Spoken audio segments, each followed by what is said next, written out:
आप सभी को मेरा नमस्ते। मैं डॉक्टर प्रमिला चौधरी आज आप लोगों के सामने लेक्चर 7 लेके उपस्थित हुई हूँ।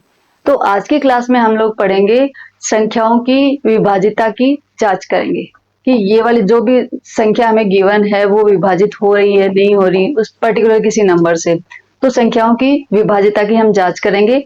नेक्स्ट टॉपिक हमारा आएगा कि प्राकृत संख्याएं जो भी हैं। तो अभी पीछे की क्लास में हमने क्या पढ़ा था कि एक संख्या को दूसरी संख्या में ऐड करना है, मल्टीप्लाई करना है, माइनस करना है, ये सभी हमने डिस्कस किया था। बट आज हम सीरीज की बात करेंगे कि कोई भी एक सीरीज हमें दी हुई है, उस सीरीज में पता नहीं कितने नंबर ऑफ टर्म्स हैं और उनका हम कैसे प्लस करेंगे, उनको कैसे उनके स्क्वायर का प्लस करेंगे। तो वही प्राकृत संख्याओं का जो योग है वो हम आज पढ़ेंगे।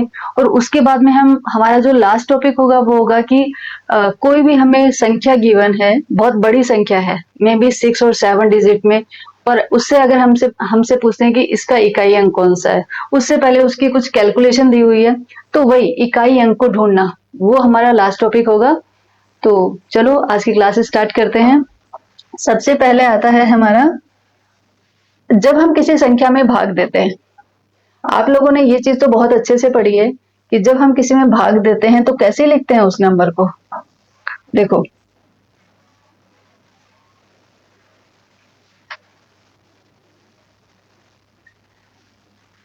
जब भी हम मान लो अगर मैंने 4 जैसे ये हमारा एग्जाम्पल दिया हुआ है, संख्या 4 में संख्या 6 से भाग देने पर, संख्या 4 में संख्या 6 से भाग देने पर भाज्य, भाजक, भागफल एंड शेषफल उनको क्रम से हमें लिखना है। ये आपके 8 2012 में आया हुआ है। मीन्स इस टाइप के क्वेश्चंस आपके आते हैं तो आप ये क्रम में तभी लिख सकते हो जब आपको पता हो कि भाजक क्या होता है, भाज्य क्या होता है, भागफल क्या होता है, शेषफल क्या होता है। तो जस्ट एक ओवरव्यू यहाँ पे आपको दे रही हूँ कि ये सब क्या होता है। देखो, जैसे मैंने 4 में भाग दिया किसका, 6 का,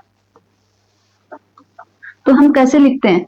अगर ये है 4 में भाग दिया मैंने किसका, 6 का, तो हम कैसे लिखेंगे। जो ऊपर वाली संख्या होती है उसको हमेशा अंदर लिखते हैं। ये मैंने अंदर लिखा, 6 को मैंने बाहर लिखा, तो ये जो अंदर लिखा है ये हमारा क्या हो जाएगा, भाज्य। जिसका भाग दे रहे हैं वो हो जाएगा भाजक, और जो यहाँ पे आएगा वो हो जाएगा हमारा भागफल, वो हो जाएगा हमारा भागफल, और जो नीचे बचेगा वो हमारा शेषफल। तो अगर आपको पता है कि भाज्य क्या है, भाजक क्या है, भागफल क्या है और शेषफल क्या है, तो आप उसकी क्रम से उसकी वैल्यू लिख सकते हो। जैसे मैंने 4 में 6 का भाग दिया, 4 में 6 का भाग दिया, तो जो मेरा 4 है वो तो क्या हो गया, भाज्य, वो मेरा भाज्य हो गया, और 6 है वो भाजक हो गया, भाजक हो गया। अब मैं एक बार यहाँ पे देख लेती हूँ भाग को।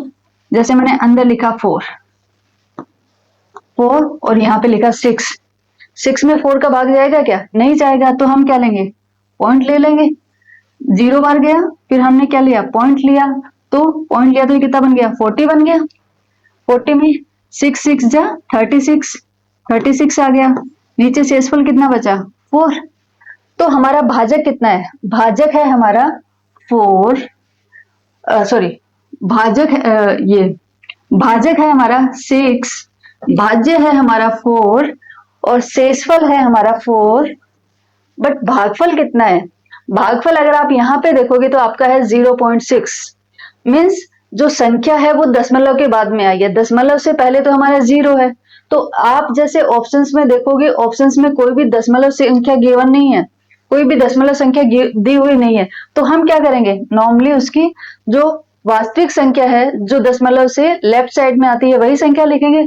तो ये है 0.6, बट 0.6 किसी भी ऑप्शन में नहीं है। इट मीन्स हम उसको क्या कंसीडर करेंगे, 0 कंसीडर करेंगे। तो भागफल हमारा 0 हो गया। तो इसका क्रम आप बना सकते हो, भाज्य 4, भाजक 6, भाजक हमारा 6, भाजक हमारा कितना था, oh let me check what's the problem.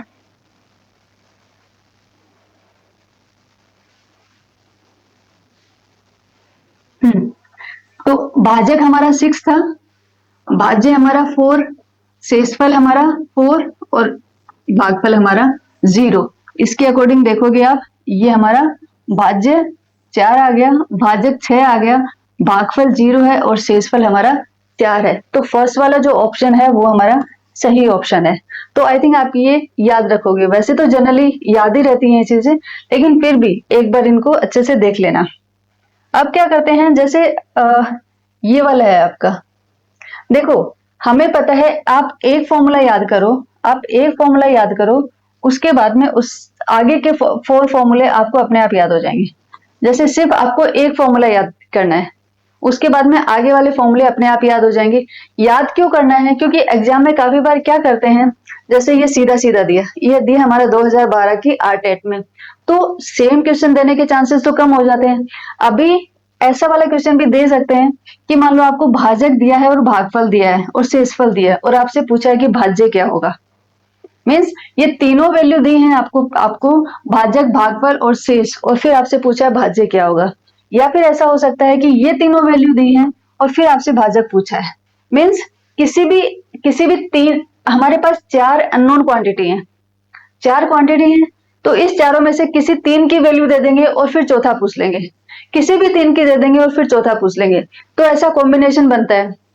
इसीलिए हम क्या करेंगे, यहाँ पे 4 फॉर्मूले पढ़ेंगे, जिस चारों में एक में हमने भाज्य निकाला है, एक में भाजक निकाला है, एक में शेषफल निकाला है और एक में भागफल निकाला है, जिससे एग्जाम में अगर इससे रिलेटेड कोई भी क्वेश्चन आए तो आपका वो कभी गलत नहीं हो।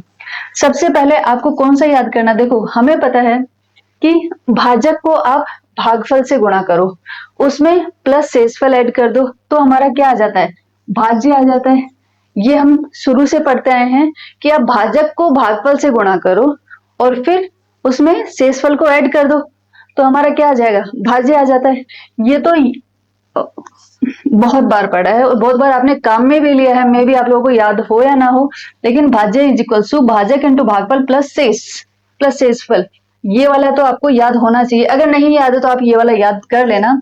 उसके बाद में इस फॉर्मूले से आप नेक्स्ट वाला निकाल सकते हो। जैसे आपको निकालना है भाजक, आपको भाजक निकालना है तो आप क्या करोगे, भाज्य इधर है, आप शेषफल को इसके पास लेके आ जाओ, आप शेषफल को इसके पास लेके आ जाओ, ठीक है। शेषफल को आप यहाँ पे लेके आ गए तो भाज्य माइनस शेषफल, और फिर क्या, जब आपको भाजक निकालना है तो आप भागफल को डिवाइड कर दोगे, तो ये भागफल नीचे डिवाइड में आ गया, तो आपका सेकंड वाला फॉर्मूला भी बन गया।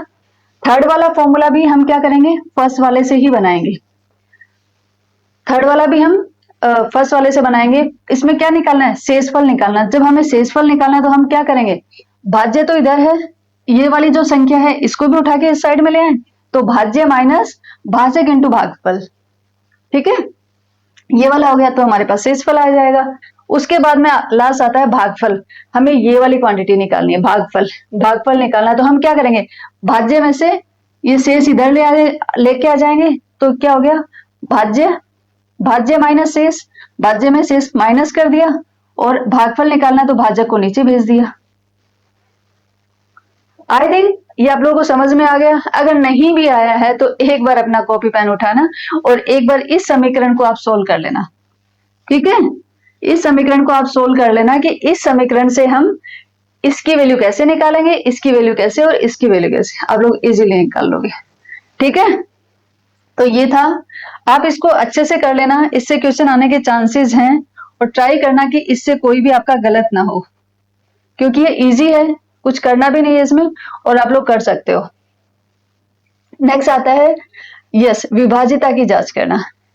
एक्चुअली ये वाला जो टॉपिक है विभाजिता की जांच करना, वैसे तो मैं नहीं चाहती थी कि मैं आप लोगों को ये रूल्स आप लोगों के साथ डिस्कस करूं, मैं नहीं चाहती थी कि मैं ये वाले रूल्स आप लोगों के साथ डिस्कस करूं, बिकॉज जब भी आपको विभाजिता की अगर जांच करनी है कि कोई भी संख्या मान लो आपको दी हुई है और फिर आपसे पूछे ये 2 से विभाजित है कि नहीं है, तो आप डायरेक्टली उसमें भाग दे दोगे, भाग में कौन सा इतना टाइम लगता है। तो ऐसा भी आप एग्जाम में कर सकते हो। अगर एग्जाम में आपके पास प्लेंटी ऑफ टाइम है, खूब सारा टाइम है कि टाइम की कोई शॉर्टेज नहीं है, तो आप इन सभी नियम्स को याद रखने से अच्छा है कि आप उसी टाइम पे उसमें उसका भाग देके देख लो कि उसमें पूरा का पूरा भाग जा रहा है कि नहीं। अगर पूरा भाग जा रहा है, शेषफल हमारा 0 बचता है, तो वो उससे विभाजित हो रही है, अगर नहीं जा रहा तो विभाजित नहीं हो रही है। बट यहाँ पे कुछ शॉर्ट ट्रिक्स भी दी हुई है आपकी बुक्स में, जो एनसीईआरटी बुक्स थी उसमें कुछ शॉर्ट ट्रिक्स भी दी हुई थी, तो मैंने सोचा कि मैं आप लोगों से साझा कर लेती हूँ। सबसे पहले है कि 2 से विभाजिता, कि हमें 2 से चेक करना है। मान लो कोई संख्या दी हुई है, जैसे ये 4 डिजिट की दे दी, 4 डिजिट की कोई भी संख्या दे दी। अब 4 डिजिट की संख्या है तो थोड़ा भाग देने में टाइम लगेगा।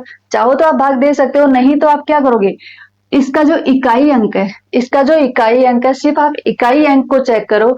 अगर इकाई अंक के स्थान पे 0, 0, 0, 2, 4, 6, 8, 0, 2, 4, 6 या 8, इन पांचों डिजिट में से अगर कोई भी डिजिट इस इकाई के स्थान पे आ जाती है, इट मीन्स ये संख्या हमारी 2 से विभाजित है।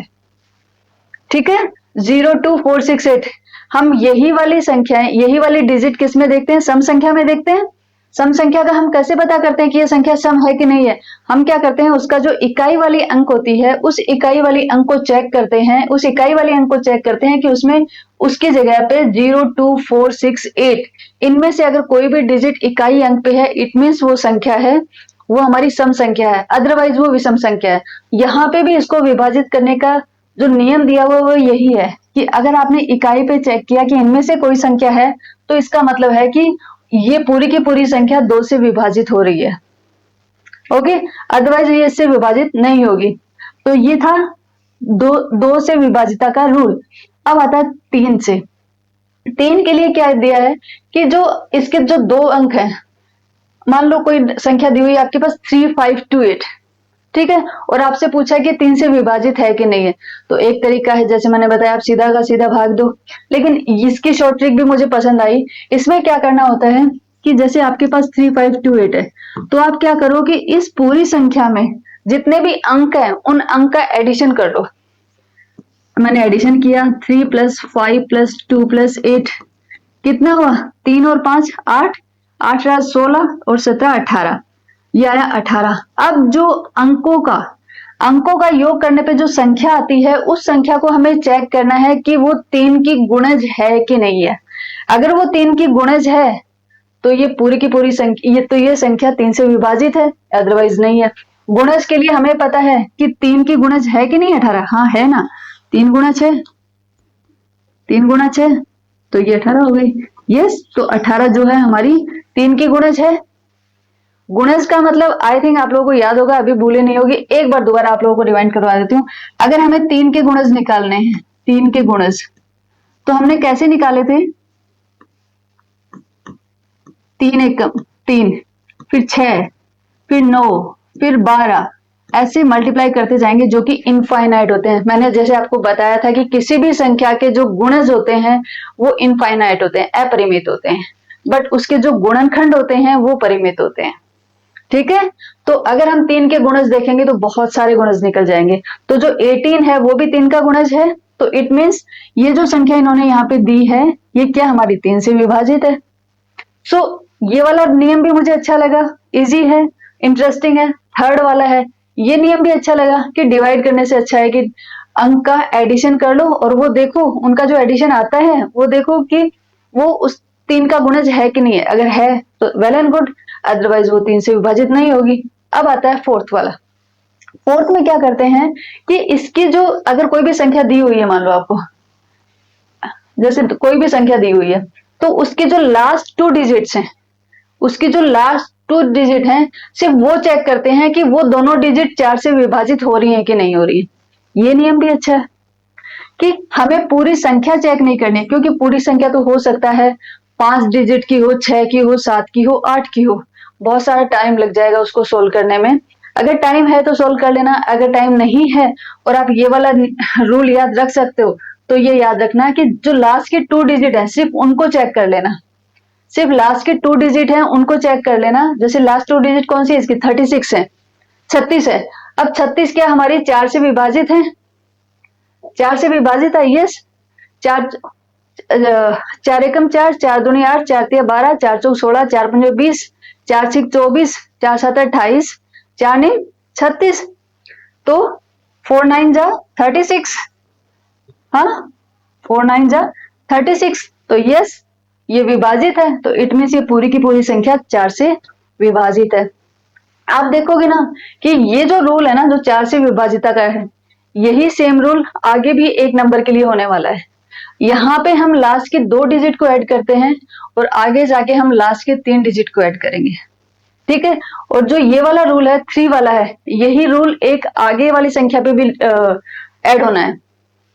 तो आप याद रखना, 2 का रूल याद हुआ, 3 का हो गया, 4 का हुआ, 5 का सिंपल है। अगर इकाई का जो अंक है वो तो या तो 0 हो या 5 हो। अगर कोई भी आपके पास संख्या दी हुई, आपको चेक करना है 5 से विभाजित है कि नहीं है, तो आप क्या करोगे, सिर्फ इसके इकाई का अंक चेक करो। अगर ये या तो 0 है या फिर 5 है, इन दोनों में से कोई भी है, इट मीन्स वो आपके 5 से विभाजित है, नहीं तो नहीं है। ये नियम भी अच्छा लगा मुझे। अब 6 से विभाजिता, 6 से विभाजिता का नाम का नियम इन्होंने दिया है कि अगर मान लो आपके पास कोई संख्या है, अगर ये 2 और 3 दोनों से विभाजित हो रही है, तो इसका मतलब है कि 6 से भी विभाजित होगी, क्योंकि 2 और 3 6 के गुणनखंड है। और ये रूल हमने पढ़ा था कि अगर कोई संख्या किसी एक संख्या से डिवाइड होती है, विभाजित होती है, तो वो उसके गुणनखंडों से भी विभाजित होगी। तो हम चाहे 6 से इसको विभाजित करके देख लें या फिर इसके दोनों गुणनखंडों से विभाजित करके देख लें, अगर दोनों में से कोई भी एक हम चेक कर लेते हैं, तो उससे हम चेक कर सकते हैं कि विभाजित है कि नहीं। लेकिन मुझे ऐसा लगता है कि जब आप 2 और 3 से 2 बार चेक करोगे, एक बार 2 से चेक करोगे इसकी विभाजिता, एक बार 3 से करोगे, उससे अच्छा है कि आप 6 से कर लो। एक तरीका तो ये है कि उससे अच्छा है कि आप 6 से कर लो, या फिर आप ऐसा कर सकते हो, 2 के लिए आपको पता है कि 2 से विभाजिता कैसे चेक करते हैं, तो आपके पास शॉर्ट ट्रिक है 2 की।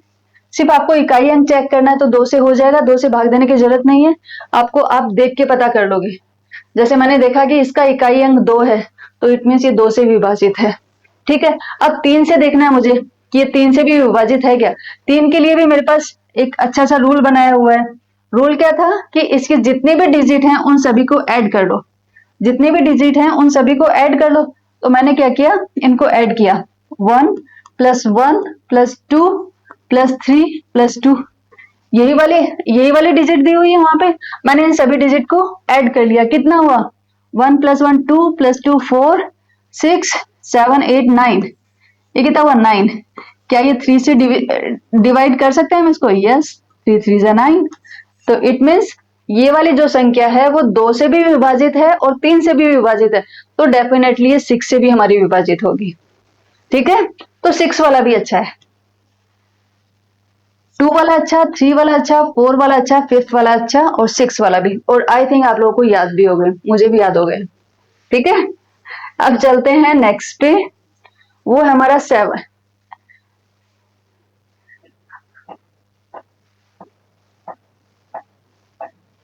ये है हमारा 7 वाला। Just wait wait wait wait wait,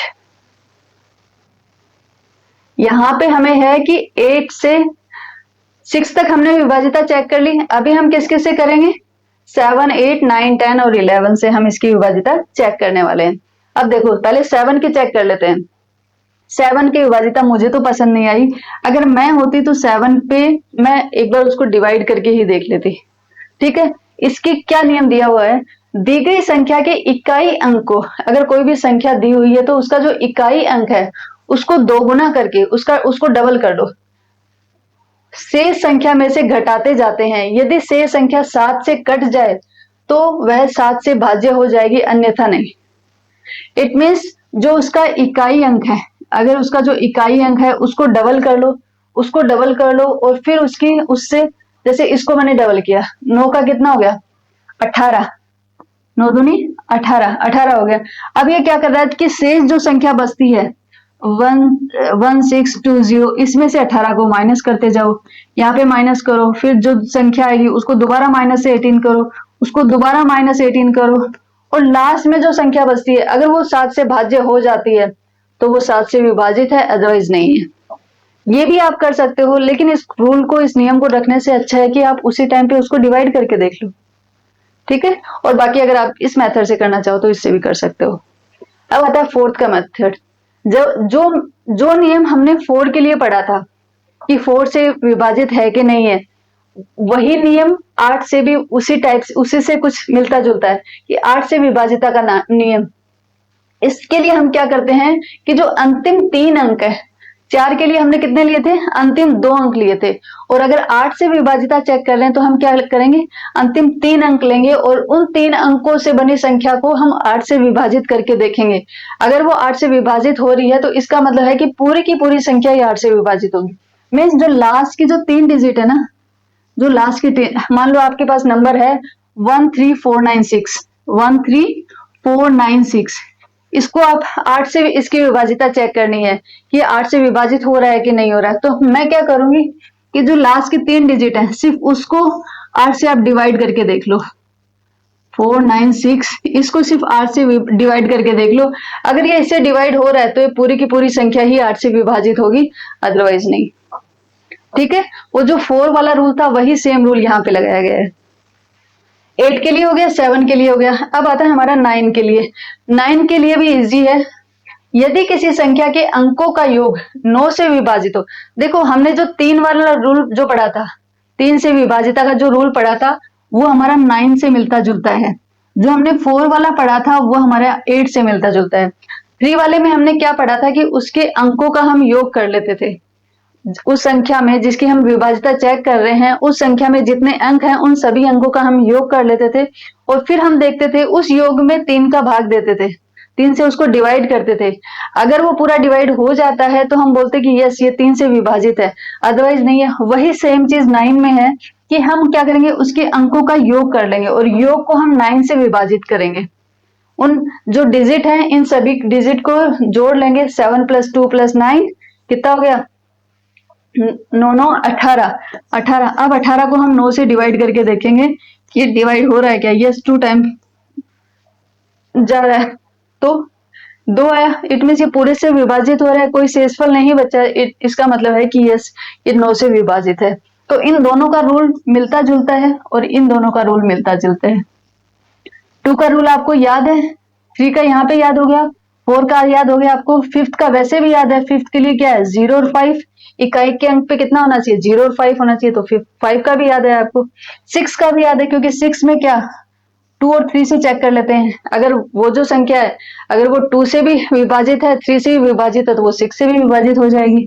ठीक है, तो आई थिंक हमें सभी याद होते जा रहे हैं। अभी आपको अलग से याद करने की जरूरत नहीं है, आपको अभी साथ साथ में याद हो रहे हैं।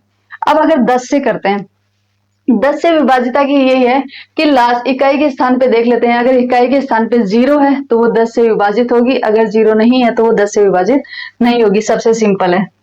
अब आता है 11 से। 11 से विभाजिता, किसी संख्या की 11 से विभाजिता की जांच के लिए दाएं से, ये क्या बोलता है? दाएं से विषम स्थानों के अंकों का योग करते हैं। जैसे ये भी इंटरेस्टिंग तो है लेकिन थोड़ा सा मुझे वो लगता है ये देखो ये क्या बोलता है कि मान लो एक संख्या दी हुई है आपके पास 21 80 9, ये वाली संख्या दी हुई है। ये बोलता है दाएं से विषम स्थानों के अंकों का योग, कि दाएं से विषम स्थान, विषम ये कौन सा स्थान है? ये 1 है, ये 2 है, ये 3 है, ये 4 है, ये 5 है। दाएं से विषम स्थान कौन सा है? यही तो है विषम स्थान। इनका योग कर लो, कितना हुआ? 6 + 8 + 9 कितना हुआ? 8 दूनी 16, 8 24, 23, ये हुआ 23। अब सम संख्या वालों का जोड़ कर लेते हैं। सम संख्या कितनी है? 0 और 1, तो ये 0 + 1, तो ये कितना हुआ? 1। तो ये बोलता है कि दाएं से विषम स्थान के अंकों का योग, दाएं से विषम विषम स्थान के अंकों का योग और सम स्थानों के अंकों का योग, और जो सम स्थान पे जो अंक है उनका योग किया। योग का अंतर ज्ञात किया जाएगा। उनका अंतर ज्ञात करो भाई, इन दोनों का अंतर देख लो। अंतर कैसे निकालते हैं? माइनस करके। 23 में से 1 माइनस किया, कितना बचा? 22। अंतर ज्ञात किया जाए यदि यह अंतर 0 है या 11 से विभाज्य है। या तो ये जो अंतर है वो 0 होना चाहिए या फिर 11 से विभाजित होना चाहिए। ये हमारा आंसर कितना आया? अंतर 22 आया। 22 तो 11 से विभाजित है 2 टाइम्स। तो अगर ये 11 से विभाज्य है तो वह संख्या 11 से विभाज्य होती है। ये भी अच्छा है। तो ये वाली संख्या तो हमारी 11 से विभाजित होती है। ठीक है, तो आई थिंक ये वाला भी आपको समझ में आ गया होगा। अब हम चलते हैं नेक्स्ट पे। नेक्स्ट है हमारी 13 17, 19 और 25 इनसे विभाजिता की जांच करेंगे कि 13 पे क्या नियम दिया है इन्होंने।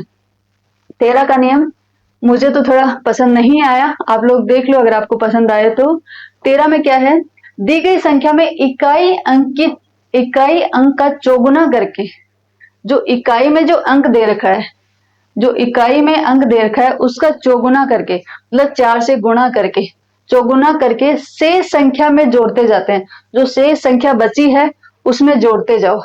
अंत में बची संख्या 13 से भाज्य है तो वह संख्या भी 13 से भाज्य होगी। अगर आप इतना सारा काम करोगे तो आप सीधा सीधा जो संख्या है उसमें 13 का भाग देके ही देख लेना।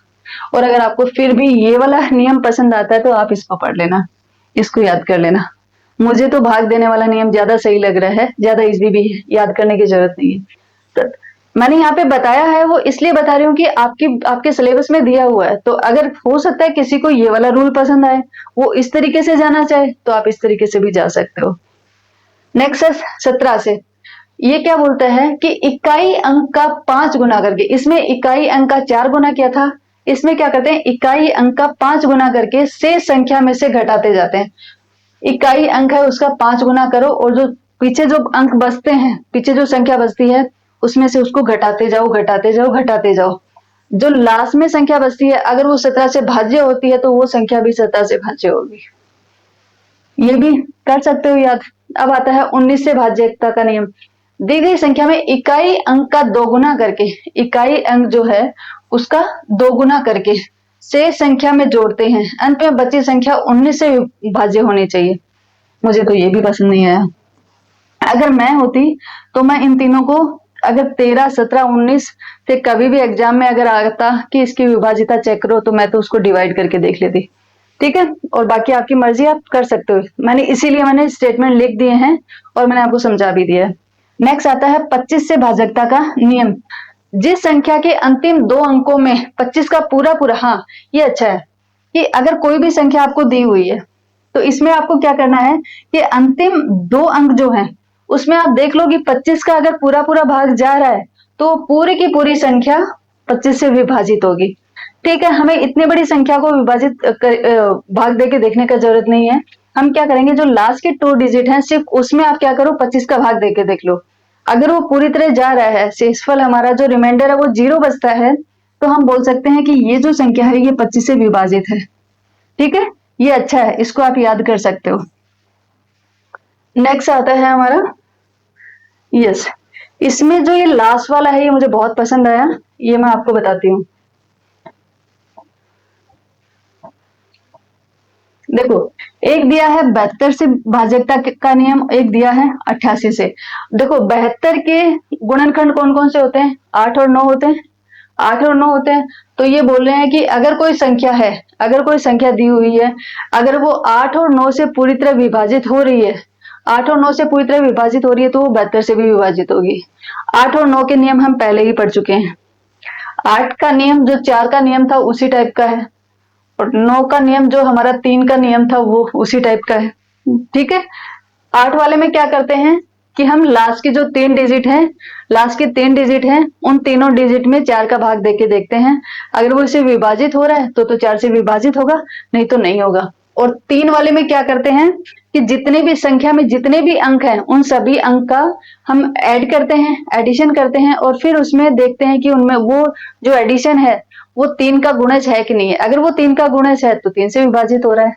तो उस नियम से आप ये दोनों चेक कर सकते हो। तो फिर 72 का भी आपका, क्योंकि 72 का हमें पढ़ा आता नहीं है, 72 की टेबल हमें नहीं आती है, तो आप इन दोनों से चेक कर सकते हो। ये सही है, इन दोनों से 72 के लिए आप 8 और 9 से चेक करते हो, बिकॉज 8 और 9 के लिए रूल तो जो नियम था वो इजी था, तो आप इससे याद कर सकते हो। 88 के लिए आता है कि अगर कोई संख्या 8 और 11 से विभाजित हो रही है तो वो 88 से भी विभाजित होगी। 8 का नियम तो हमें इजी है, आता है, और 11 का नियम, 11 का तो हमें टेबल, 11 की तो हमें टेबल भी आती है। अब 11 से डायरेक्ट इसको विभाजित करके देख लेना, तो ये वाला भी सही है, इसको भी आप चेक कर सकते हो। अब ये वाला इज वेरी वेरी इंपॉर्टेंट। देखो, इसमें दिया है कि अगर कोई भी संख्या में अगर एक ही अंक को 6 बार रिपीट करके लिखा हुआ है, किसी भी संख्या में एक ही अंक को 6 बार रिपीट करके लिखा हुआ है तो वो 3, 7, 11, 13, 21 और 37 से पूर्णतः विभाजित होंगी। जैसे ये वाली जो संख्या है, इसमें हमने 4 को कितनी बार लिखा है? 4 को हमने 6 बार लिखा है। 1, 2, 3, 4, 4, 5, 6, 6 बार लिखा है। तो ये वाली जो संख्या है ना, ये वाली जो संख्या है, ये इन सभी से पूर्णतः विभाजित होगी। 3 से भी विभाजित होगी, 7 से भी, 11, 13, 21 और 37 इन सब से पूरी तरह विभाजित होगी। ये नियम बहुत अच्छा नियम है। अगर मान लो ये डिजिट कोई भी हो सकती है, ऐसा नहीं है कि 4 ही हो, 9, 6, 5, 3, 2, 1 कितना भी हो सकता है। मान लो मैंने यहाँ पे 9 को लिया, 9 को कितनी बार लिखा? 6 बार, 6 बार, ठीक है। 1, 2, 3, 4, 5, 6, 6 बार लिखा। तो ये किस किस से विभाजित होगी? 3, 7, 11, 13, 21, 37 से पूरी तरह विभाजित होगी। तो ऐसी अगर आपके पास एग्जाम में कोई भी संख्या आती है जिसमें एक ही अंक को 6 बार लिखा हो, एक ही अंक को 6 बार मिला के संख्या बनाई हुई हो, तो वो संख्या ऑटोमेटिकली इन सब से विभाजित होती है। ये आप याद कर सकते हो, क्योंकि वहां पे फिर आपको निकाल के देखने की जरूरत नहीं है। एक चीज याद करने से आपको इतनी सारी चीजों की विभाजिता याद हो रही है, तो फिर कोई प्रॉब्लम नहीं है, याद कर लेना चाहिए। ठीक है, अब चलते हैं हम नेक्स्ट पे। नेक्स्ट है हमारी प्राकृतिक संख्याओं का योग। ये भी बहुत इंटरेस्टिंग है और बहुत इंपॉर्टेंट है। इंटरेस्टिंग भी है और इंपॉर्टेंट भी उतना ही है, तो इसलिए आप लोगों को बहुत अच्छे से पढ़ना है। मैंने आप लोगों के सामने अच्छे से जूम कर लिया है, जिससे आपको कोई प्रॉब्लम ना हो दिखने में। देखो, n प्राकृत संख्याओं का हमें योग करना है। मान लो जैसे हमारे पास एक संख्या होती है, 2 होती है, 3, 4, 5 हम ऐड कर लेते हैं। मान लो 10 संख्या दी हुई है, 20 दी हुई है, 50 दी हुई है, उसका हमें एडिशन करना हो तो हम कब तक उनका एडिशन करते रहेंगे, और इतना लंबा एडिशन कैसे करेंगे? तो उसके लिए हमारे पास कुछ फॉर्मूलेज होते हैं। उन फॉर्मूलेज को हम यूज करके उसकी वैल्यू निकाल सकते हैं। जैसे अगर हमारी कोई प्राकृत संख्या कहाँ से स्टार्ट होती है? 1 से स्टार्ट होती है हमारी प्राकृत संख्या। मान लो आपकी कोई प्राकृत संख्या है 1, 2, 3 और कहां तक जा रही है? n तक जा रही है। n कुछ भी हो सकता है, n हो सकता है 10 हो सकता है 20 हो, 30 हो, कितना भी हो सकता है हमारा n। तो अगर ये संख्या यहां तक जा रही है, n टर्म है, तो उसका अगर हमें योग करना है तो ये हमारे पास फॉर्मूला है n into n plus 1 divide by 2। n into n plus 1 divide by 2। अब मैं आपको एक बार इस चीज को विद एग्जांपल एक्सप्लेन करती हूँ तो अच्छे से होगा। देखो, एक एग्जांपल लिया है, एक क्वेश्चन लिया मैंने। 1 से 10 तक का योग, 1 से 10 तक की जो संख्याएं होती हैं उनका हमें योग बताना है। देखो, 1 से 10 तक संख्या कौन सी होगी? 1, 2, 3, 4, 5, 6, 7, 8, 9 और 10। तो इन सभी का हमें योग निकालना है। तो एक तो हम इन सबको ऐड करके बैठे हैं, एक दूसरा है सिंपल सा, कहां तक निकलवाया है? 10 तक। तो n की वैल्यू कितनी हो जाएगी? n की वैल्यू होगी यहाँ पे 10। n की वैल्यू 10 होगी, तो इसमें रख के देखो, इस फॉर्मूले में हम रख के देखते हैं कितना हो जाएगा। 10 इंटू 10 प्लस 1 डिवाइड बाई 2। यही है फॉर्मूला। मैंने यहाँ पे 10 रखा, फिर इंटू किया, फिर 10 प्लस 1 डिवाइड बाई 2। ठीक है, तो मेरा कितना हो गया? ये हो गया 10 गुणा 11 बटे 2। मैंने इधर काट दिया इसको, 2 पंजू 10, तो 11 पाँच 55। आंसर कितना आया? 55 आ गया हमारा आंसर। एक तो ये सीधा सा तरीका था जिसमें आपको कुछ मिनट लगी, और एक ये वाला था जिसमें आप एडिशन करते तो आपको बहुत ज्यादा टाइम लग जाता। इसीलिए जब भी हमें किसी प्राकृत संख्या, जैसे ये तो छोटा था, चलो 1 से n तक निकलवाया, 1 से 10 तक निकलवाया, आप मैनुअली भी कर सकते थे इसको। लेकिन अगर आपसे बोले 1 से 100 तक की संख्याओं का योग कितना है, तो उसके लिए थोड़ा सा डिफिकल्ट हो जाता है कि 1 से 100 तक आप मैनुअली कैसे काउंट करोगे। तो उसके लिए देखो, यहाँ पे अगर हम ये वाला क्वेश्चन करते हैं, 1 से 100 तक का योग बताओ, तो यहाँ पे n की वैल्यू कितनी हो जाएगी? 100। n की वैल्यू 100 हो जाएगी। तो मैं इस फॉर्मूले में रखती हूँ, कितना आएगा? 100 गुणा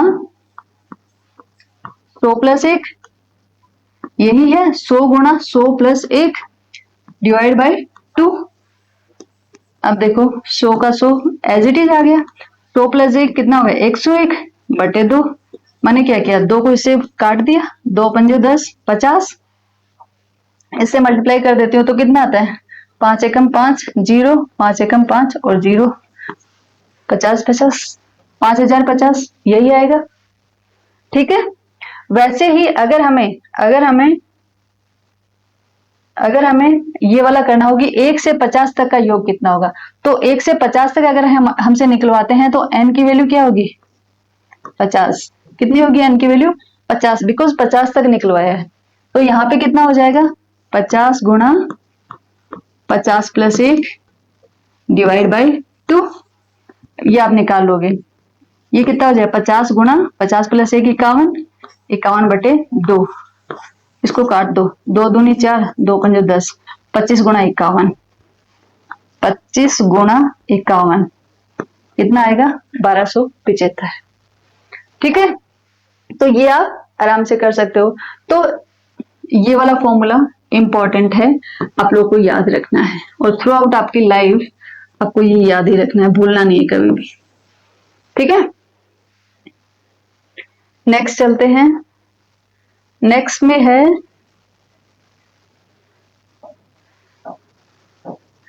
देखो, इसमें है जैसे अभी जो जिस प्राकृत संख्याओं का हम योग निकाल रहे थे उसमें क्या था कि हम 1 से शुरू कर रहे थे। उस संख्याओं में क्या था कि हम 1 से शुरू कर रहे थे और पर्टिकुलर किसी नंबर तक जा रहे थे। जैसे हमने शुरू किया था 1 से लेके 10 तक, फिर 1 से लेके 100 तक, 1 से लेके 50 तक। लेकिन अगर आपका क्वेश्चन ऐसे आ जाए कि बीच में कोई संख्या दी हो कि मान लो आपको 5 से 15 तक जो संख्याएं आती हैं, 5 से 15 तक जो संख्याएं आती हैं उनका योग कितना होगा। अगर 20 से 40 के बीच में जो संख्याएं आती हैं उनका योग कितना होगा, उनके लिए एक अलग फॉर्मूला दिया है हमने कि ए से बी तक के लगातार संख्याओं का योग कितना होगा। मीन्स अगर यहाँ पे ऐसा पूछा है कि ए से बी तक की जो के बीच में जो संख्या आएंगी उनका योग कैसे निकालते, तो उसके लिए हमने दिया है ये वाला फॉर्मूला जो कि आपको याद रखना है। पहले हम क्या करेंगे, जो दोनों लिमिट दी हैं, एक तो जो सबसे छोटी संख्या वो दी है, एक जो सबसे लास्ट वाली संख्या है वो दी है, तो इन दोनों का एक बार तो हम एडिशन करेंगे, फिर मल्टीप्लाई करेंगे किससे, उन दोनों के अंतर से। अंतर कितना है b minus A, b minus A because बड़ी संख्या तो इसमें b है, तो इसलिए मैंने अंतर क्या आएगा b माइनस ए। तो एक बार तो उन दोनों संख्याओं को ऐड करेंगे, फिर गुणा करेंगे उनके माइनस में +1 करके डिवाइड बाई 2। जैसे देखो विद एग्जाम्पल समझाती हूँ, शायद आपको ज्यादा अच्छे से समझ में आएगा। जैसे ये दिया है कि 10 से 20 तक का योग कितना होगा, कि 10 से लेके 20 तक की जो संख्याएं होती हैं उनका योग कितना होगा। तो यहाँ पे हमारा जो a है वो हो जाएगा 10, a है वो हो जाएगा हमारा 10 और b है वो हो जाएगा 20, b है वो 20 हो जाएगा। आप चलो इस फॉर्मूले में रखते हैं a plus b 10 plus 20, okay ये हो गया।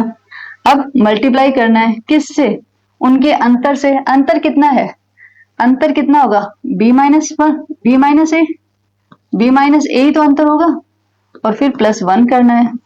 तो b माइनस ए कितना होगा 20 माइनस 10 +1 डिवाइड बाई 2।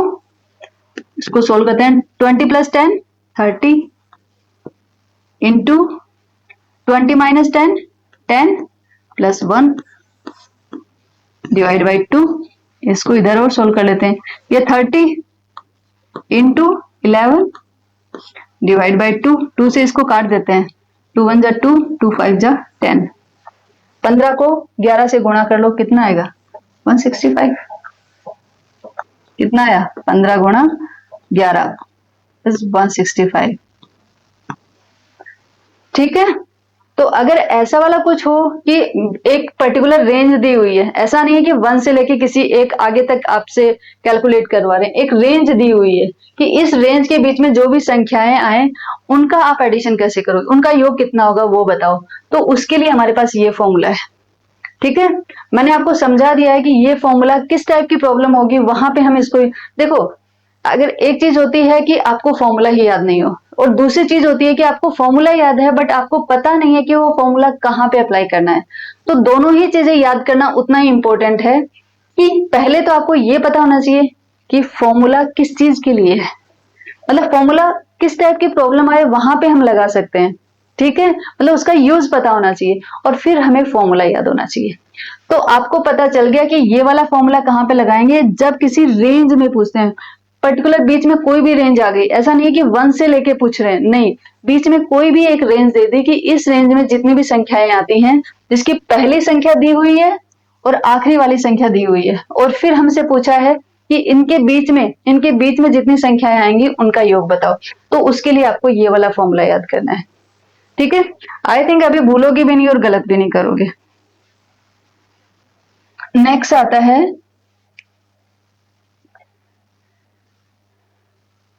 लगातार सम संख्याओं का योग। मान लो अब ये फॉर्मूला लगातार x सम संख्याओं का योग, अगर हमें सम संख्या लिखनी हो, सबसे पहले तो कि सम संख्याएं लिखो।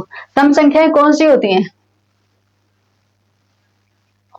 2, 2, 4, 6, 8, 10, यही होती है हमारी सम संख्याएं। अब ये बोल रहा लगातार x सम संख्याओं का, कि x मतलब हो सकता है x हमारा 5 हो सकता है x हमारा 10 हो। मतलब अगर इसने लिखा कि अगर x की वैल्यू हमारी 5 है, तो इसका मतलब है कि शुरू की जो 5 संख्याएं हैं, 5 सम संख्याएं, उनका योग कितना होगा, ठीक है। इसका मतलब ये है कि लगातार x सम संख्याओं का योग, कि लगातार कितनी संख्याएं x संख्याएं हैं उनका योग हम कैसे करेंगे, तो उसके लिए फॉर्मूला है x into x plus 1, x into x plus 1। और यहाँ पे जो x है वो सम संख्याओं की कुल संख्या है, कि कहां तक लेना है हमें। मैं एग्जाम्पल से आपको समझाती हूँ, उससे ज्यादा क्लियर हो जाएगा। मैंने हर एक के साथ एग्जाम्पल इसीलिए लिए हैं कि आपको ये पता चल जाए कि ये वाला फॉर्मूला हमें यूज कहाँ पे करना है। ऐसा नहीं है कि सिर्फ आप याद करके छोड़ दो, आपको उसका यूज पता होना चाहिए कि आपको कहाँ पे यूज करना है, इसीलिए मैंने साथ में उसके एग्जाम्पल्स भी लिए। देखो, अगर हमारे पास एग्जाम्पल आता है पहले 5 सम संख्याओं का योग कितना होगा, वो हमें पता करना है। वैसे तो यहाँ पे तो सिर्फ 5 ही संख्याएं हैं, इसीलिए हम मैनुअली भी अंगुलियों पे भी काउंट कर सकते हैं, बट 5 की जगह यहाँ पे 20 भी हो सकता है, 50 भी हो सकता है। मैंने छोटे से छोटा एग्जाम्पल लिया है आप लोगों को जस्ट समझाने के लिए।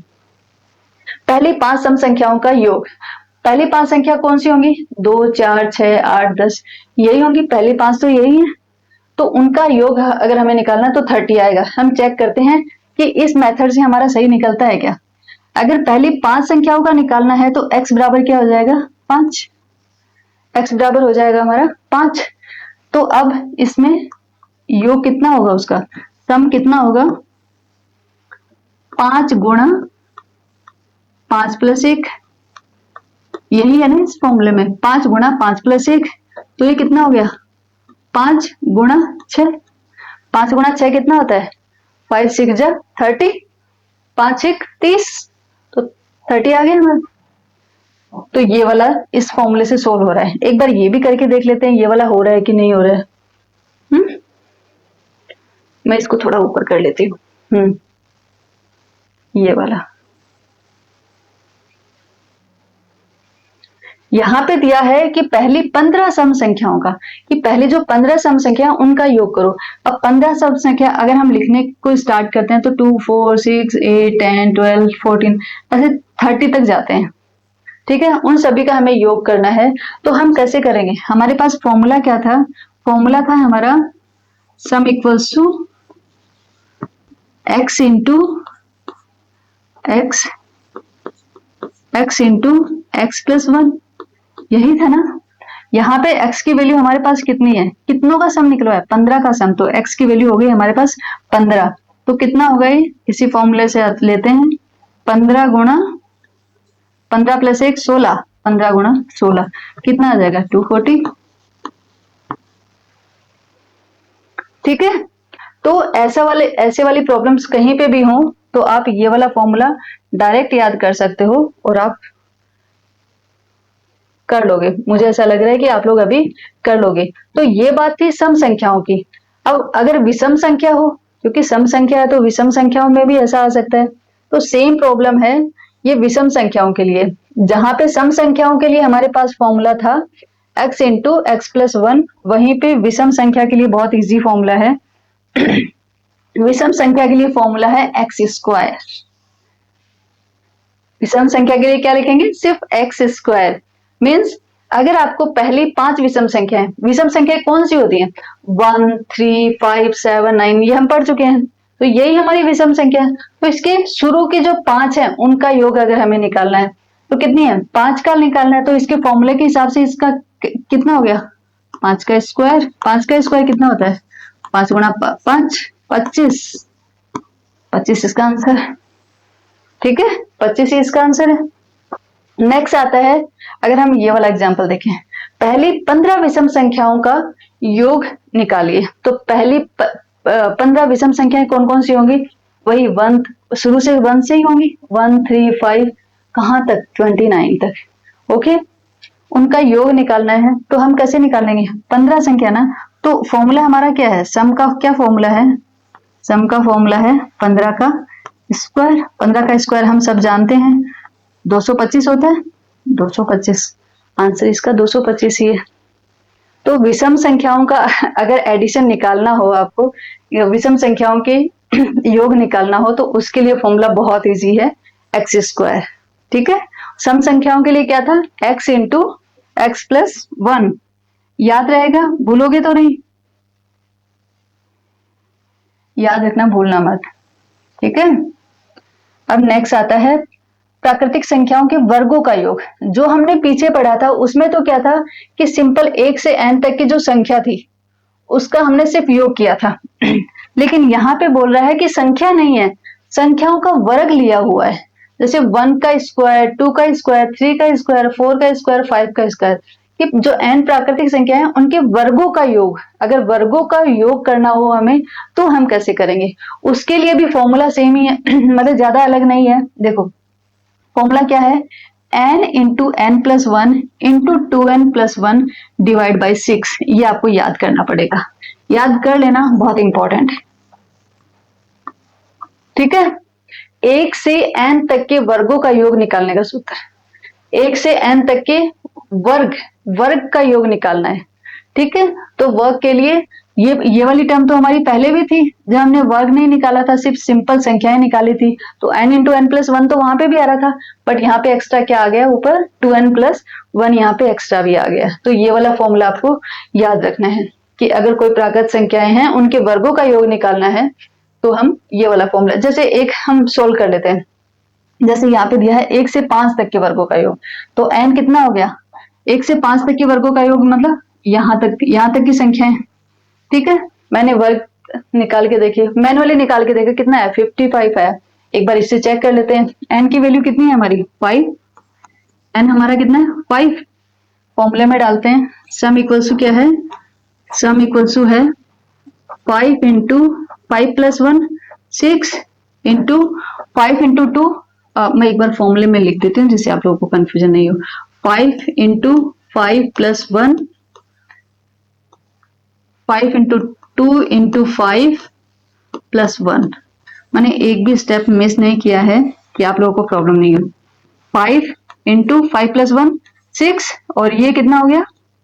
5 दूनी 10, 10 और 1 11, तो 11 बटे 6, 6 से 6 कट गया, 11 5 55, 11 5 जा 55, 55 ही हमारा आंसर है।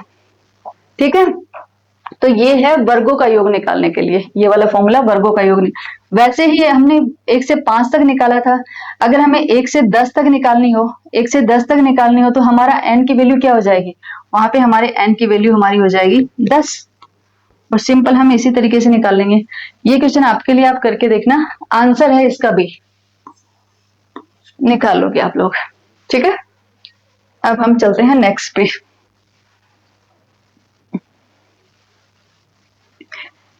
अब आता है कि n सम संख्याओं के वर्गों का योग।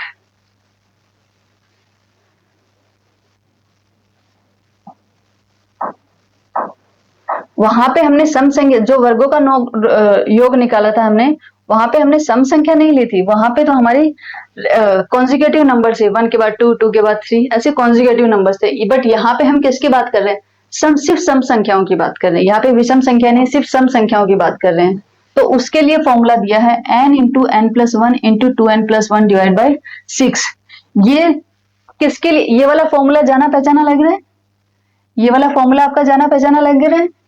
अभी हम इससे सोल्व करके आए हैं, ठीक है। ये वाला जो फॉर्मूला था ये किसके लिए था? कि कोई भी n प्राकृत संख्याएं हैं, n प्राकृत संख्याएं हैं, उनके वर्गों का योग हमें करना है, तो ये वाला फॉर्मूला लगाते थे। अगर आपको n सम संख्याओं का करना है तो आप क्या करोगे? इसको आप जस्ट 4 से मल्टीप्लाई कर दोगे, इसको जस्ट 4 से मल्टीप्लाई कर दोगे तो n सम संख्याओं के वर्गों का योग आ जाएगा, ठीक है। आई थिंक अभी आपको याद करने में इजी रहेगा, ये इंपॉर्टेंट है, याद कर लेना। और याद करने की ट्रिक भी बता दी है मैंने। पीछे वाला याद हो गया तो यहाँ पे ये वाला इजीली, इसको तो सिर्फ आपको क्या करना है? 4 से मल्टीप्लाई करना है। अब हम एक एग्जाम्पल के साथ देख भी लेते हैं इसको। देखो n इक्वल टू 3 के लिए सम वर्ग संख्याओं का योग कितना होगा? मीन्स जो सम संख्याएं हैं, सम संख्याएं कौन सी होती है हमारे पास? यही होती है 2, 4, 6, 8, 10, इनकी सीरीज चलती रहती है। हर एक की सीरीज होती है, जैसे सम संख्या की सीरीज होती है, विषम की सीरीज होती है, प्राकृत संख्याओं की सीरीज होती है, वैसे ही सम संख्या की सीरीज यही वाली है। अब इसमें हमें क्या करना है कि 3 सम संख्याओं के वर्गों का योग, 3 सम संख्याओं को, तो मतलब ये 3 सम संख्या कौन सी हुई? यही वाली हुई। तो इनका हमें योग निकालना है। निकाल लिया, मैनुअली निकाल के देखा तो हमारा कितना है? 56। आप यहाँ पे डाल के भी देख सकते हो। अगर 3 का निकालना तो n की वैल्यू कितनी हो गई हमारी? 3। तो लिख के देखते हैं, चलो हम इस फॉर्मूले में लिख के देखते हैं। फॉर्मूला क्या है हमारा? सम इज इक्वल टू कितना हो जाएगा? 4 तो एज इट इज आ जाएगा, इंटू इस फॉर्मूले में लिखते हैं बड़े वाले में। ये कितना है? 4, 3, क्योंकि n की वैल्यू 3 है। 3 into 3 plus 1, 2 into 3 plus 1, okay, divide by 6 आ गया। इसको सॉल्व कर लेते हैं। 4 इंटू 3 टू जा 6, तो यहाँ पे 6 आ गया। 3 प्लस 1 कितना हुआ? 4, ये 4 आ गया। ये कितना हुआ? 3 टू जा 6, 6 प्लस 1 7, ये 7 हो गया। और डिवाइड बाय कितना हुआ? 2, डिवाइड बाय 2, 2 को मैंने 4 से कर दिया। 2 टू जा 4, 2 दूनी 4, 4 दूनी 8, 8 8 टू 7 56। आंसर कितना आया? 56, 56, यही हमारा आंसर आया, ठीक है। तो जब भी n सम संख्याओं के वर्गों का योग निकालना हो तो उसके लिए फॉर्मूला जो पहले आप ऑलरेडी चेक कर चुके, याद कर चुके हो, उसको जस्ट 4 से मल्टीप्लाई कर देना, तो आपका वो n सम संख्याओं के लिए हो जाएगा। अब हम नेक्स्ट करते हैं विषम संख्याओं के लिए। यहाँ पे विषम संख्याओं के लिए थोड़ा सा आपको याद करना पड़ेगा। पिछली बार हमें n विषम संख्याओं के लिए का जो हमने एडिशन किया था उसके लिए हमें कुछ भी याद करने की जरूरत नहीं पड़ी थी, बट यहाँ पे आपको याद करना पड़ेगा। यहाँ पे क्या है? n विषम संख्याओं के वर्गों का योग। आपके पास n विषम संख्याएं हैं और उनके वर्गों का योग करना है आपको, ठीक है। जैसे विषम संख्याओं की सीरीज तो आपको पता है कौन सी होती है? 1 1 1 3 5 7 9, यही वाली होती है इसकी सीरीज विषम संख्याओं की। अब इसमें कितना निकालना है? n3 के लिए निकालना है, मतलब शुरू की 3 संख्याओं के वर्गों का योग। तो 1 का स्क्वायर प्लस 3 का स्क्वायर प्लस 5 का स्क्वायर, 1 9 प्लस 25 कितना हो गया? 35। एक बार इस फॉर्मूले से निकाल के देख लेते हैं। अगर 3 संख्याओं तक का निकालना है तो n की वैल्यू कितनी होगी? 3। तो ये कितना हो गया? 3 इंटू, यहाँ पे निकालें तो ये कितना हो जाएगा? 3 into 2 into 3 plus 1, 2 into 3 minus 1 divide by 3। 3 से तो 3 कैंसिल हो गया। इधर 3 दूनी 6, 6 और 1 7, 3 दूनी 6, 6 में से 1 गया 5, 5 7 35, 5 7 जा 35। आंसर कितना आ गया हमारा? 35, ठीक है। तो ऐसे वाला विषम संख्याओं के वर्गों का योग निकालना हो तो आप क्या करोगे, ये वाला फॉर्मूला अप्लाई कर दोगे। फॉर्मूला इंपॉर्टेंट है, याद कर लेना, ठीक है। अब हम चलते हैं नेक्स्ट पे। नेक्स्ट है हमारा घनों का योग। अगर हमारी प्राकृत संख्याएं, अभी तक हमने क्या किया, प्राकृत संख्याएं जो थी उनकी सिंपल प्राकृत संख्याओं का भी हमने योग देख लिया था, उसके लिए जो फॉर्मूला हुआ उसको डिस्कस किया। फिर हमने देखा कि उसके वर्गों का योग, अगर उनके हर एक टर्म का, हर एक अंक का हमने वर्क कर दिया, फिर उसका हमने एडिशन किया तो उनका योग भी हमने देख लिया। अब है कि इसके घनों का योग, जैसे 1 का घन ले लिया, घन मतलब 3, घन मतलब 3, 3 पावर, 1 का घन, 2 का घन, 3 का घन, 4 का घन, 5 का घन, मतलब इनके घनों का योग अगर हमें निकालना हो तो हम कैसे निकालेंगे, उसके लिए हमारे पास सबसे सिंपल सा फॉर्मूला है और सबसे छोटा सा है। क्या फॉर्मूला है, बहुत बहुत इंपॉर्टेंट है, याद कर लेना, ठीक है, इंपॉर्टेंट है, याद कर लेना।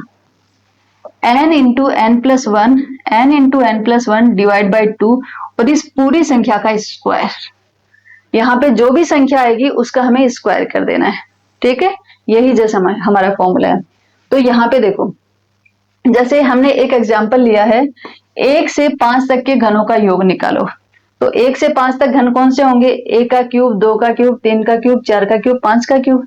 हमने मैनुअली निकाल के देखा तो वो कितना आया, 225 आया। एक बार सेम इसी फॉर्मूले से निकाल के देख लेते हैं हम लोग कि ऐसा ही आता है क्या। 1 से 5 तक के घनों का निकालना है, इसका मतलब n की वैल्यू कितनी होगी, 5। n की वैल्यू कितनी होगी हमारी, 5। तो चलो इसमें निकाल के लगाते हैं, 5 गुणा 5 प्लस 1, मैं एक बार लिख देती हूँ उसको, ठीक है, डिवाइड बाई 2 और फिर उसका होल स्क्वायर करना है हमें। तो अभी मैंने किया 5 गुणा 6, 5 प्लस 1 6, तो 5 गुणा 6 बटे 2, उसका स्क्वायर, 2 तिया 6, काट दिया मैंने इसको, 5 तिया 15, 15 बचा, 15 का स्क्वायर, 15 का स्क्वायर कितना होता है, 225, 225 आ गया, ठीक है। तो यही हमारा आंसर आ रहा है।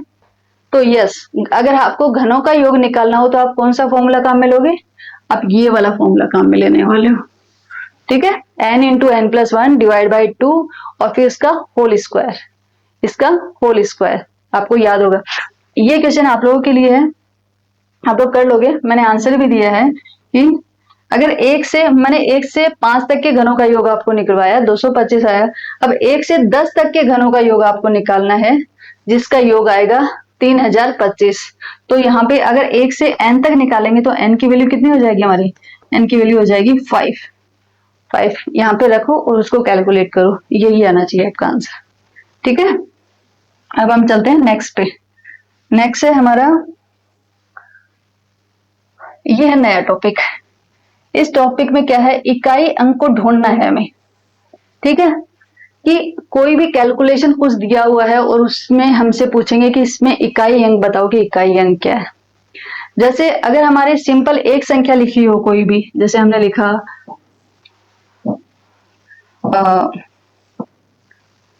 जैसे हमने लिखा 6 7 8 3 2 4 5, ऐसा कोई भी एक संख्या लिख दी। अगर उसमें हमसे पूछते हैं कि इसमें इकाई का अंक कौन सा है, तो हम क्या करेंगे, सिंपल इकाई वाले स्थान पे देखेंगे कि कौन सी संख्या है और वो हम बता देंगे कि ये इकाई का अंक है। लेकिन एग्जाम में इससे थोड़ा सा ऊपर का लेवल आता है, वो क्या करते हैं कि कोई भी क्रिया दे देते हैं और फिर उसमें पूछते हैं कि अब बताओ कि इसमें इकाई का अंक क्या है। तो एक तो आपके पास तरीका होता है, जैसे यहाँ पे दिया है, जैसे ये वाला एग्जाम्पल दिया है, योग है, जैसे 237 में 348, इसने बोला 237 प्लस 348, इसमें आप इकाई अंक बताओ कौन सा है। तो आप इकाई अंक कैसे निकालोगे, इन दोनों को ऐड करके फिर इकाई अंक निकालोगे, इन दोनों को ऐड करके फिर इकाई अंक निकालोगे। लेकिन उसमें बहुत टाइम लगेगा, आप चाहो तो वो भी कर सकते हो, लेकिन उसमें बहुत टाइम लगेगा।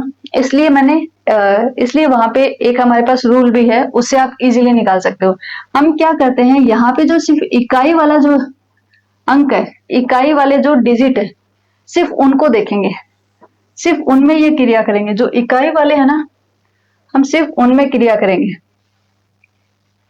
जैसे इकाई वाला यहाँ पे क्या है, 7 और 8, यहाँ पे है 7 एक मिनट। यहाँ पे इकाई वाली संख्या है 7 और 8। तो हम जो हमें एडिशन करना है वो हम सिर्फ 7 और 8 के ऊपर करेंगे, पूरी संख्या पे करने का जरूरत नहीं है। सिर्फ जो क्रिया दी हुई है वो सिर्फ इकाई वाली संख्या पे करो, और फिर जो संख्या है उसमें जो इकाई का नंबर हो वही हमारा आंसर हो जाएगा। देखो 7 और 8 कितने होते हैं? 15। 15। अब 15 में इकाई वाला कौन है? 5। तो अगर इसमें हमें इकाई का अंक ढूंढना हो तो कितना हो जाएगा? 5। ठीक है। ऐसे ही देखो ये दिया हुआ है, मान लो ये दिया हुआ कि इसमें इकाई अंक कितना है वो बताओ। तो इकाई अंक आप ना तो 3 बता सकते हो ना ही 8 बता सकते हो। आपको क्या करना होगा? पहले इसे सोल्व करना होगा, पहले इसे सोल्व करना होगा, और फिर जो आंसर आएगा उसमें इकाई का अंक देखोगे, फिर आप उसको बताओगे, वो आपका आंसर होगा। तो हम क्या करेंगे, सिर्फ जो इकाई वाली जो संख्या है, यहाँ पे 3 है और यहाँ पे हमारी 8 है, तो हम 3 और 8 पे वो लागू करते हैं। क्या निकालना है हमें? अंतर निकालना है। तो 3 में से तो 8 जा नहीं सकता, तो हम क्या करते हैं, आगे से एक कैरी ले लेते हैं, एक बोरो ले लेते हैं, एक असल ले लेते हैं। तो ये कितना बन जाता है? 13। 13 में से 8 अगर हम माइनस करते हैं तो हमारे पास कितना बचता है? 5। 5। तो यहाँ पे जो इकाई का अंक आएगा वो आएगा हमारा 5। ठीक है। ऐसे ही गुणनफल आता है। गुणनफल में अगर आपको ये दिया हो और फिर पूछे कि इसमें इकाई का अंक बताओ, तो आप क्या करोगे? इसका इकाई का अंक और इसका इकाई का अंक, दोनों का इकाई अंक लो और ये जो बोला है वो काम करो। इसने गुणा करने के लिए बोला तो आप 7 को 4 से गुणा करो। तो 7 चौका कितना होता है? 7 चौका 28। 28 आया। 28 आप क्या करोगे? 7 इंटू 4 करोगे। 7 इंटू 4 इंटू इक्वल्स टू 28। इसमें इकाई वाला देखोगे, कितना इकाई वाला? 8। तो आपका जो आंसर होगा वो 8 होगा। तो ये होगी हमारी सबसे सिंपल वाली चीज। जब संख्या 1 से अधिक हो तो उनके इकाई अंकों के योग, अंतर या गुणनफल में प्राप्त संख्या का इकाई अंक ही उनके इकाई अंकों का इकाई अंक होगा। ठीक है। आप इसकी परिभाषा समझ सकते हो, मैंने यहां से समझा दिया, इसको समझ के आप परिभाषा पढ़ो, आपको समझ में आ जाएगी। ठीक है। अब हम चलते हैं नेक्स्ट, वहां पे थोड़ा इसका लेवल और बढ़ जाता है। जैसे ये दिया हुआ है, मैं इसको थोड़ा जूम करके फिर एक्सप्लेन करती हूँ, थोड़ा इजी रहेगा आपके लिए। देखो पहला है कि इसमें इकाई अंक बताना है आपको। यहाँ पे ये मल्टीप्लाई दिया हुआ है 876, 853 और 674। इसका जो इकाई अंक आएगा वो इकाई अंक बताना है आपको। तो इसमें हम क्या करेंगे, इनका जो सिर्फ इकाई अंक है सिर्फ उसको गुणा करेंगे। इकाई अंक कौन सा है? इसका 6 गुणा 3 गुणा 4। इसका 6 है, इसका 3 है, इसका 4 है, तो हम सिर्फ इनको गुणा करेंगे। 18। 18 18 गुणा 4 कितना हुआ? 8 चौक 32 लगे 3, 4 एकम 4, 7, 72। 72 में इकाई अंक कौन सा हुआ? 2। ठीक है। तो अगर इस पूरे में पूछे कि इकाई अंक कितना है तो कितना है हमारा इकाई अंक? 2। एक तो आपके पास तरीका होता है कि आप इन सबको मल्टीप्लाई करते फिर उसमें इकाई अंक देखते, वो तो बहुत ही लेंथी प्रोसेस हो जाता, बहुत लंबा प्रोसेस हो जाता। अभी हमारे पास शॉर्ट हो गया है, सिर्फ 3 अंकों को हमें मल्टीप्लाई करना है। जो तीनों के जो इकाई अंक हैं सिर्फ उनको हमें मल्टीप्लाई करना है, और उसमें भी जो प्रोडक्ट आए उसका इकाई अंक देखना है, वही हमारा आंसर होगा। इस टाइप के क्वेश्चंस काफी बार एग्जाम में, सी टेट में, यू टेट में काफी बार एग्जाम में आए हुए हैं। आप इसको अच्छे से प्रैक्टिस कर लेना, आने के चांसेस हैं, पूरे आ सकते हैं, इस टाइप के क्वेश्चन आपसे पूछ सकते हैं। अब आता है नेक्स्ट में क्या पूछा है इसने। हाँ देखो 983 की पावर लगी है 23, 876 की पावर लगी है 32, 245 की पावर लगी है 17 में इकाई का अंक होगा। अब देखो जो दिया है अगर हम वही करके अंक निकालते हैं तो बहुत डिफिकल्ट है। 983 को 23 बार गुणा करें, इसको 23 बार करें, इसको 23 बार करें, बहुत डिफिकल्ट है। अगर फिर हम ये करें कि सिर्फ इकाई वाला अंक ले लें, 3 की पावर 23 गुणा 6 की पावर 32 गुणा 5 की पावर 17, ये भी बहुत डिफिकल्ट है। डिफिकल्ट तो छोड़ो, लेंथी बहुत ज्यादा, बहुत टाइम लग जाएगा। तो हम यहाँ पे ये वाला प्रोसेस भी नहीं लगाने वाले हैं। इसके लिए हमारे पास एक दूसरी ट्रिक है, हम उस ट्रिक से करेंगे। हम क्या करेंगे, इसकी जो पावर है, इसकी जो पावर है उस पावर को हम 4 से डिवाइड करेंगे, उस पावर को हम क्या करेंगे 4 से डिवाइड करेंगे। अगर वो 4 से पूरा पूरा डिवाइड हो जाता है तब तो ठीक है, नहीं तो हम क्या करते हैं, अगर मान लो, मैं आपको एक्सप्लेन करती हूँ इसी एग्जांपल से, तो आपको इससे क्लियर हो जाएगा। मैंने क्या किया, 23 को 4 से डिवाइड किया, कितना गया 4 एकम 4, 4 दूनी 8, 4 12, 4 चौक 16, 4 पंजे 20, 4 पंजे 20, शेषफल कितना बचा 3। तो ठीक है, यहाँ पे शेषफल कितना बचा 3, तो 3 की पावर 3 लगा दो, ठीक है। अभी इसमें दोबारा, इसमें भी जो इसकी पावर कितनी है 32, 32 में 4 से भाग देते हैं, कितनी बार गया 4 चौक 16, 4 पंजे 20, 4 छक 24, 4 7 28, 4 8 32, तो 4 8 32 मतलब पूरा पूरा चला गया। इसमें तो क्या बचा शेषफल 0, तो इसमें शेषफल 0 बचा, तो हम क्या करेंगे 6 की पावर 4 लगा देंगे। जिसका शेषफल 0 बचता है वहां पे क्या करते हैं 6 की, वहां पे जो उसका इकाई अंक होता है उसमें उसकी पावर लगा देते हैं। ओके, अब इधर करते हैं, यहाँ पे क्या है 17, 17 में डिवाइड करके देखेंगे हम 4 से, कितनी बार गया 4 चौक 16, कितना बचा शेषफल 1, 1 बचा, तो हम क्या करेंगे जो इकाई वाली पावर है उसमें 1 पावर लगा देंगे। ओके, यहाँ पे ये लगा दिया मैंने। अब इससे तो काफी सिंपल हो गया, इसको आप कैलकुलेट कर सकते हो।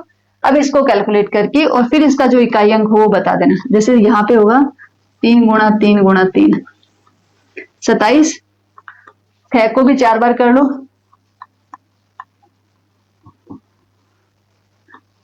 +5, इन सबको ऐड कर लो और फिर जो इकाई अंक आए वो इसका आंसर हो जाएगा। आई थिंक ये वाला जो हमारा तरीका है ये काफी सिंपल हो गया है, काफी सिंपल हो गया, इससे सिंपल कुछ नहीं हो सकता, ठीक है।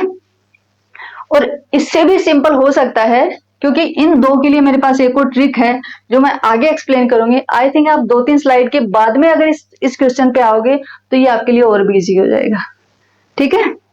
आगे चलते हैं, आप इसको इससे सोल्व कर सकते हो, इसको इससे सोल्व कर लेना, ठीक है। नेक्स्ट चलते हैं, हमारा है यस, हाँ यही वाला। इसमें क्या दिया हुआ है, बहुत ही इंपॉर्टेंट है, आपको याद रखना है। जब किसी संख्या के इकाई अंक, जब किसी संख्या के इकाई अंक 1, 0, 1, 5 और 6 हो, कौन कौन से हो 0, 1, 5 और 6 हो, 0 156, 0 156, अगर इनमें से कोई इकाई अंक है तो किसी भी घात पर संख्या का इकाई अंक वही रहेगा। मीन्स अगर यहाँ पे इकाई अंक 5 है तो इसकी कितनी भी घात लगा दो ये 5 ही रहेगा इसका इकाई अंक। यहाँ पे अगर इकाई अंक 6 है तो उसकी कितनी भी घात लगा दो आप, जैसे इसने 16 की कितनी घात लगाई है 2024, तो ये यही बोल रहा है कि अगर इकाई अंक के स्थान पर इन चारों में से कोई संख्या है 0, 1, 5 और 6, इनमें से कोई भी अगर इकाई अंक पे है तो उनके चाहे आप कितनी भी पावर लगा दो उनकी वैल्यू वो इकाई खुद ही होगी, ठीक है। तो इसे कौन सा नियम बोलते हैं 0 156 का नियम, 0 156 का नियम बोलते हैं इस नियम को, ठीक है। याद रखना बहुत इंपॉर्टेंट है ये वाला। अब ऊपर वाले पे चले, अब देखना आप ऊपर वाला बहुत इजीली कर पाओगे। ये देखो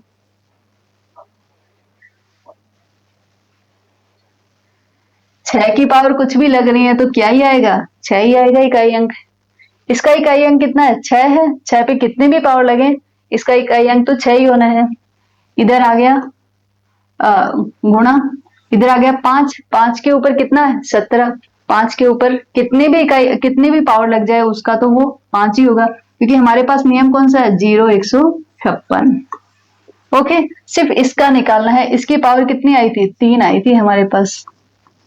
तो अभी आपको कितना निकालना है 27, 27 गुणा 5 के 30, 27 गुणा 30 कितना हो गया 7 या 21, 2 3 दूनी 6 और 1 7, 710, ठीक है। सिंपल हो गया। इसमें इकाई अंक कितना है 0, तो इसका आंसर है इकाई अंक होगा इसमें 0, ठीक है। काफी इंपॉर्टेंट है ये वाला, इसे आप याद रखना।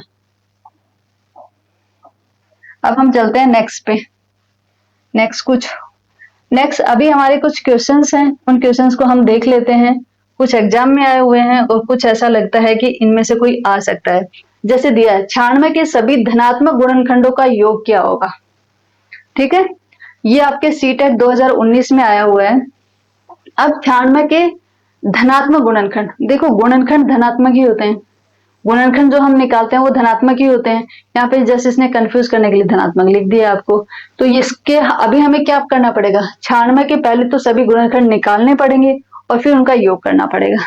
तो सबसे पहले हम उसके निकालने का तरीका देखते हैं कि इसके गुणनखंड कैसे निकालते हैं। वैसे मैंने आप लोगों को बताया है कि इसके गुणनखंड कैसे निकालते हैं, एक बार बस यहाँ पे थोड़ा सा रिवाइज करवा देती हूँ। ठीक है, जैसे है यहाँ पे कितना है 96, ठीक है, 96 को हम ऐसे भाग देंगे। मेरे को लग रहा है कि 2 से इसका पूरा पूरा चला जाएगा, तो मैंने 2 से दिया, 2 चौके 8, 2 8 16। मैंने 2 से दोबारा दिया तो कितना है, 2 दूनी 4, 2 चौके 8, 2 से दोबारा दिया, 2 एकम 2, 2 दूनी 4, 2 से दोबारा दिया, 2 छिके 12, 2 से दोबारा दिया, 2 तिया 6 और 3 दिया 1, आ गया। तो मेरे पास गुणनखंड कौन कौन से हो गए, एक तो 1 हो गया। किसी भी संख्या के 2 गुणनखंड कौन से होते हैं, एक तो 1 होता है और एक वो संख्या खुद होती है। तो एक तो 1 हो गया और दूसरी संख्या कौन सी है 96, तो 96 हो गया। अब यहाँ पे 2 भी आ रहा है तो मैंने 2 को भी लिख लिया एक बार, 3 भी आ रहा है तो मैंने 3 को भी लिख लिया। ठीक है, अब इनमें जितने कॉम्बिनेशन बन सकते हैं उतने कॉम्बिनेशन बना लो। मैंने 2 को 2 से किया तो कितना, 2 दूनी 4, तो एक 4 हो गया। फिर मैंने 4 को 2 से किया तो 8, 4 दूनी 8, 8 दूनी 16, 16 दूनी 32, 32 हो गया। अब 32 को अब मैं 3 को करूं, मान लो 3 को किया मैंने 2 से तो कितना, 3 दूनी 6, ये आ गया। 3 को किया मैंने 4 से, 4 तिया 12, 12 आ गया। फिर मैंने किया 2 दूनी 4 से 2 दूनी 4, 4 दूनी 8, 8 से किया इसको तो कितना आया, 8 तिया 24, 24 आ गया। ठीक है, अब 8 के बजाय किससे हो जाएगा 16, 16 से किया तो कितना हो गया, 16 दूनी 32, 16 तिया 48, 48 आ गया। अब 32 आ गया, 32 को 3 से किया, 32 भी हमारा आ गया है यहाँ पे। ठीक है, तो ये हो गए हमारे। और कौन से रह गए हमारे, 48 आ गया है, 32 आ गया है, 24 आ गया। आई थिंक और कोई कॉम्बिनेशन बचता है क्या इसका, शायद सभी कॉम्बिनेशन आ गए। एक बार इनका कॉम्बिनेशन में दोबारा चेक कर लेती हूँ। देखो 1 और 96, 1 होगा इसमें, 96 जो खुद नंबर है वो होगा हमारा, वो आ गया। फिर इधर हमारा 2 आ रहा है तो 2 आ गया, 3 आ रहा है तो हमारा 3 आ गया। फिर 4, 8, 16, 32 आ गया और फिर 3 टू जा 6, 6 भी आ गया। अब 3 चौके 12 भी आ गया, 8 तिया 24 भी आ गया, 16 दूनी 32, 16 तिया 48 भी आ गया। हाँ 32, 32 तिया कितना होता है, 32 तिया 3 दूनी 6, 3 तिया 6, 3 तिया 9, 96। अच्छा 96 खुद ही है, ये तो खुद आ गया। तो ठीक है, अभी हमारे सिर्फ यही वाले गुणनखंड है, 96 के जो गुणनखंड होंगे वो हमारे सिर्फ यही वाले गुणनखंड होंगे। ओके, तो ये सब इन सभी गुणनखंड को आप ऐड कर लो। इन सभी को जब अगर आप ऐड करोगे तो आपका आएगा 252। कितना आएगा 252। अगर आप इन सभी को ऐड करते हो तो आपका आंसर आएगा 252। तो ऐसे करके ऐसे वाले क्वेश्चंस आते हैं। तो अगर आपको गुणनखंड निकालना हो तो आप इसी तरीके से गुणनखंड निकाल लेना। ये याद रखना है कि 1 सबका गुणनखंड होगा और जो संख्या है वो खुद अपना गुणनखंड होगी, ये दोनों होंगे। फिर आप इसको ऐसे डिवाइड करके देख लेना, फिर जो जो संख्या आ रही है उन दोनों संख्याओं को लिख लो।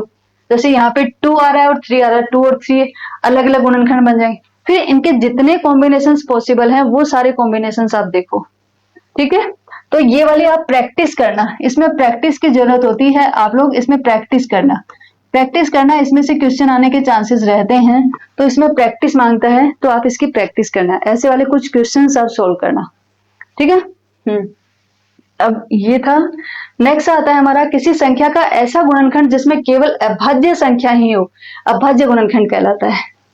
अगर किसी संख्या का अगर हम गुणनखंड लेते हैं, जैसे 15 है, 15 है, 15 के गुणनखंड कौन कौन से होंगे?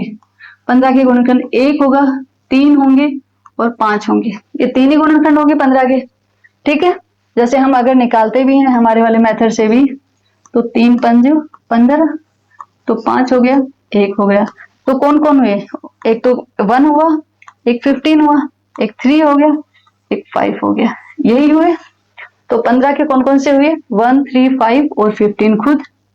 ओके, तो ये सभी अभाज्य हैं। देखो 1 भी अभाज्य है, 3 भी अभाज्य है, 5 भी अभाज्य है, 15 भी अभाज्य है। तो ऐसी ऐसी संख्या जिसके सभी गुणनखंड अभाज्य हों उसको बोलते हैं अभाज्य गुणनखंड।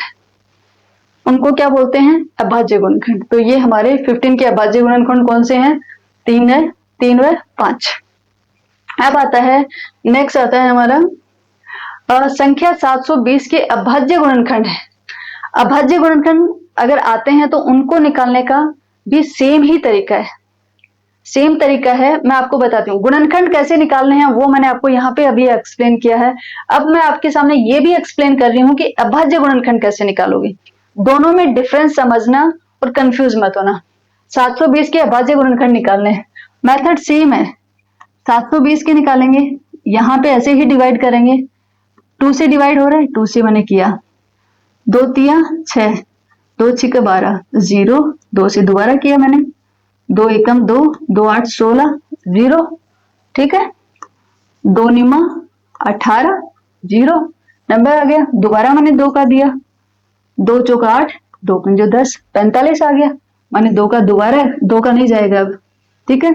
अभी हम 3 का देते हैं, 3 का चला जाएगा, 3 एकम 3, 3 पंजो 15, 3 का दोबारा चला जाएगा, 3 पंजो 15, अब 5 का चला जाएगा, 1 आ गया। तो इसके जो अभाज्य गुणनखंड निकालने होंगे, वो जो इधर जितनी भी संख्याएं आई हैं ये सभी इसके अभाज्य गुणनखंड हो गए। मीन्स इसके 720 के अभाज्य गुणनखंड कैसे लिखेंगे हम लोग? 2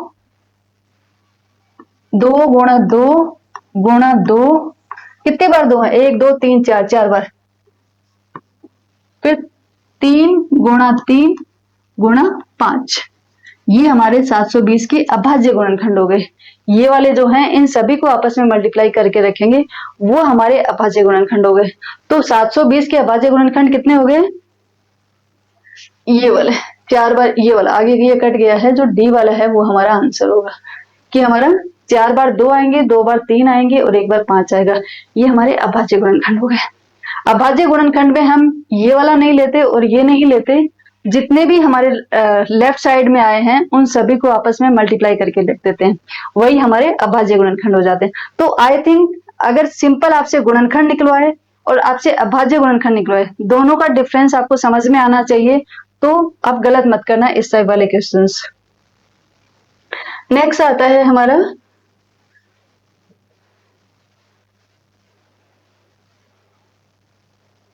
जैसे अभी दिया है, अभी जैसे हमने निकाला था अभाज्य गुणनखंड, अभी निकाला था हमने, अभी एक एग्जांपल और आ गया है कि संख्या 840 के अभाज्य गुणनखंड लिखो। जैसे ये 8 2012 में आया हुआ है, तो कैसे निकालोगे? सिंपल, जैसे अपन ने अभी निकाला,